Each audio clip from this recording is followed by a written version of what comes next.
Every problem in your life has two versions, the version you see and the version it could become. Most people only see the first one, the inconvenience, the failure, the thing that makes them say, "Why is it always me?" But the people who build great things, the ones who turn ordinary circumstances into extraordinary outcomes, they look at the same problem and see raw material. And that idea becomes much clearer once you understand this story.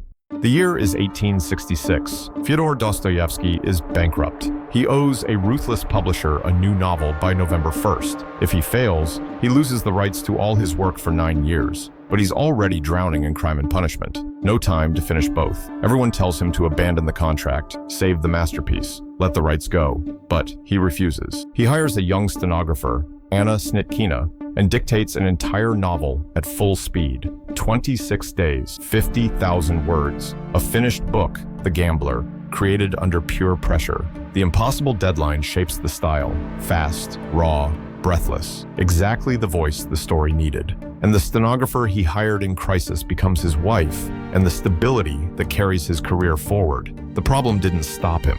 It saved him. Once you understand that, you start to see your own problems differently. Most people see a problem as a failure, a sign to quit. But what if you saw it as raw material? A block of marble isn't a statue yet. It's a problem. The sculptor's job is to carve the solution out of it. Your problems are your personal block of marble. The difference between someone who is crushed and someone who creates isn't luck. It's perception. It's the decision to stop asking, "Why me?" and start asking, "What now?" That's the moment you stop being a victim of circumstances and start becoming the architect of outcomes. So you've shifted your mindset. Now you need the tools. Every problem you face comes with a hidden toolkit. The first tool is constraints. We think we need unlimited freedom to be creative, but true innovation can also happen inside a box. No time? You focus on what's essential. No permission? You find a workaround. Constraints force you to think differently. They strip away the non-essential and reveal the core of the solution. The second tool is friction. Friction is resistance. It's what makes things hard, but friction is also what creates grip. It's what allows you to move forward without slipping. The friction of a difficult client teaches you communication.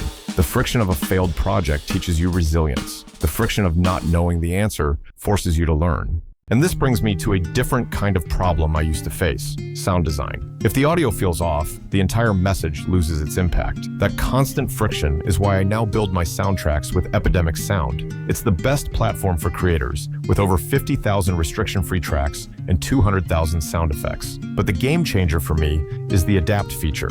I just drop a track into my timeline, hit Adapt, and it automatically rearranges the music to perfectly fit my scene's pacing and length. It took the hard part off my plate and let me focus on the part that counts: emotion. If you want to upgrade your sound without overthinking it, click my link in the description and start your soundtracking today. And you can even use my code for 50% off annual plans. The third and most powerful tool is the pivot. You have a plan.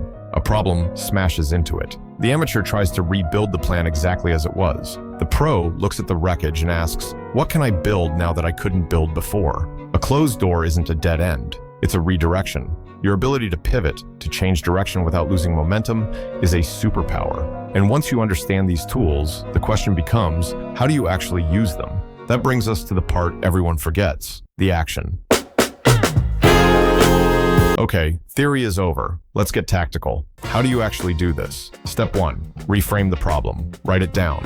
Then cross out the word problem. Write creative brief. Instead of "I don't have enough money," your brief is "How can I achieve my goal with minimal financial investment?" See the difference? One is a complaint. The other is a mission. Step 2, break it into resources. What did this problem just give you?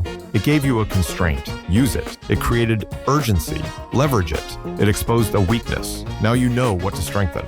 List every single thing this situation has forced upon you. That's your new inventory. Step 3, force a connection. This is the secret sauce. Take your problem and forcibly connect it to an unrelated skill or interest you have. Struggling with a boring task? Connect it to your love of gaming. How can you gamify it? Facing a technical issue? Connect it to a philosophy concept. What's the first principle here? Your unique combination of knowledge is your fingerprint. No one else has it. Use your problems as the trigger to create something only you can. We've been taught that the path to success is a straight line, a clean, smooth, easy road. But that's a fantasy. The real path is a series of obstacles. And the masters, the innovators, the people who change things, they don't just climb over them, they stop. They look at the wall and they ask, can I build a ladder with this? A bridge? A whole new kind of transportation? Your problems are not in your way. They are the way. They are the raw, unrefined resource for your next breakthrough.